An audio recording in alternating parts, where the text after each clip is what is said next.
What's going on, everyone? Welcome back to the MMA Cage Talk, where we break down the biggest stories, moments, and conversations happening across the fight world right now. There's a lot to cover today, so let's jump straight into it, starting with a lighthearted but interesting interaction that recently took place at the UFC Performance Institute involving Paddy Pimblett and Sean Strickland. Paddy Pimblett recently crossed paths with Sean Strickland at the UFC PI, and the two shared a surprisingly friendly and humorous exchange that quickly caught fans' attention. This comes just a week after reports surfaced of Strickland running into Nick Diaz at an MMA gym, where that interaction was a bit more intense and verbal. This time, though, the vibe was completely different. When Pimblett and Strickland saw each other, the conversation immediately turned playful, especially when they began joking about post-fight discipline and weight gain. Strickland humorously commented on how fighters often balloon in weight after fights, poking fun at both himself and Paddy.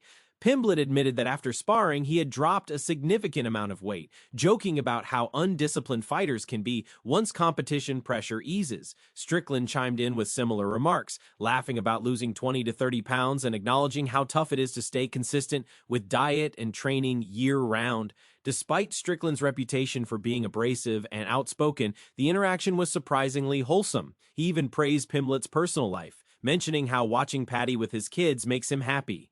Pimblett responded warmly, clearly appreciative of the respect. The moment highlighted a different side of Strickland, showing that beneath the trash talk and controversy, he can still share genuine camaraderie with fellow fighters. For fans, it was a refreshing moment that reminded everyone that not every fighter interaction needs to end in hostility. Shifting gears, Nick Diaz has once again stirred conversation within the MMA community, this time by pointing out what he believes was a critical mistake made by Jack Della Maddalena during his fight against Islam Makhachev.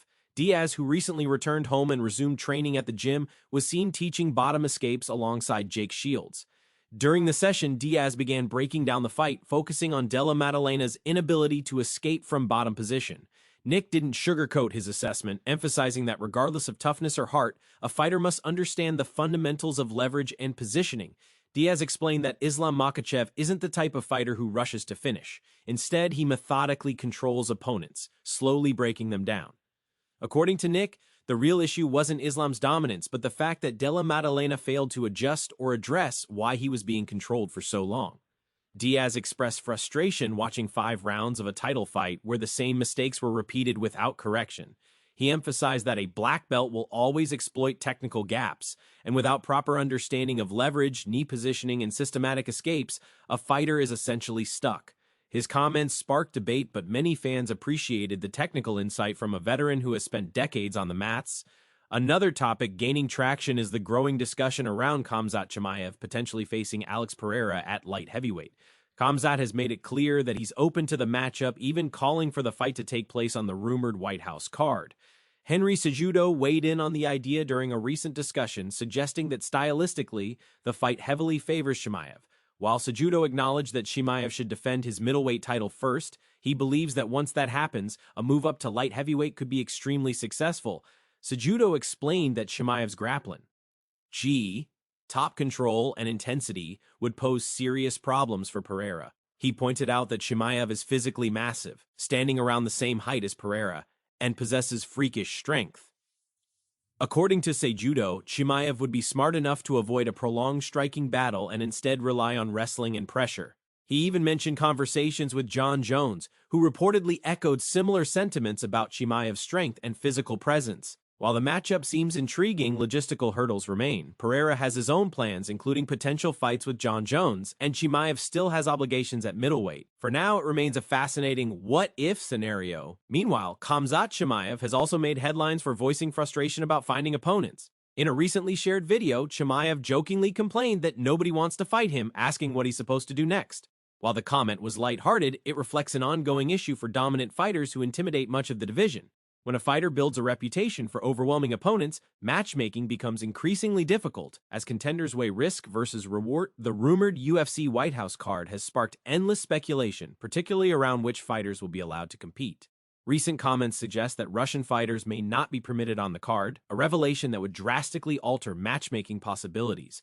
John Anik weighed in on potential matchups, suggesting heavyweight title fights and multiple undisputed championships. However, Merab Dvalishvili later revealed that the UFC informed him a trilogy fight with Petr Yan would not happen on that card because Yan is Russian. If accurate, this would exclude several elite fighters, including Islam Makhachev. This restriction raises questions about how the UFC will structure the event. While Dana White has stated that fighters don't need to be American, the absence of Russian athletes would significantly limit options. John Jones versus Alex Pereira would be a massive draw, but White has expressed reluctance due to reliability concerns surrounding Jones. Additionally, Tom Aspinall's recovery from eye surgery adds further uncertainty. One name that always changes the equation is Conor McGregor. Any card featuring McGregor instantly eclipses others in terms of attention and revenue. However, recent developments suggest McGregor's situation is more complex than ever.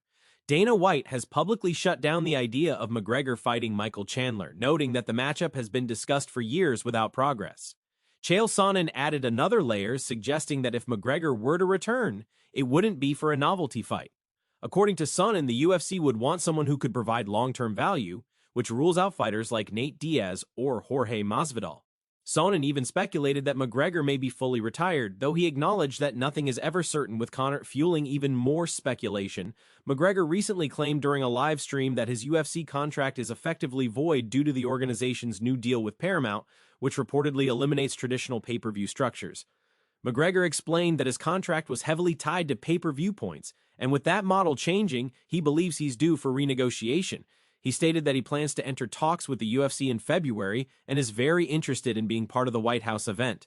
McGregor emphasized that he's fully committed to training, living in the gym, and tuning out distractions. If McGregor's claims are accurate, it opens up massive possibilities. He could potentially negotiate the biggest payday of his career, sign a short-term deal, or even compete under his own promotion. However, until Dana White confirms any of this, it remains speculation. Fans are cautiously optimistic but aware that McGregor's words don't always translate into action. Another story making waves involves Islam Makhachev reacting to controversies surrounding Michael Morales' undefeated record. After Topology briefly listed Morales as having a loss from a 2017 reality show bout, debate erupted over whether that fight should count professionally. While Sherdog ultimately ruled it an exhibition, Makhachev didn't seem impressed. He bluntly stated that Morales had been choked out and joked that if the loss was erased, maybe it needs to happen.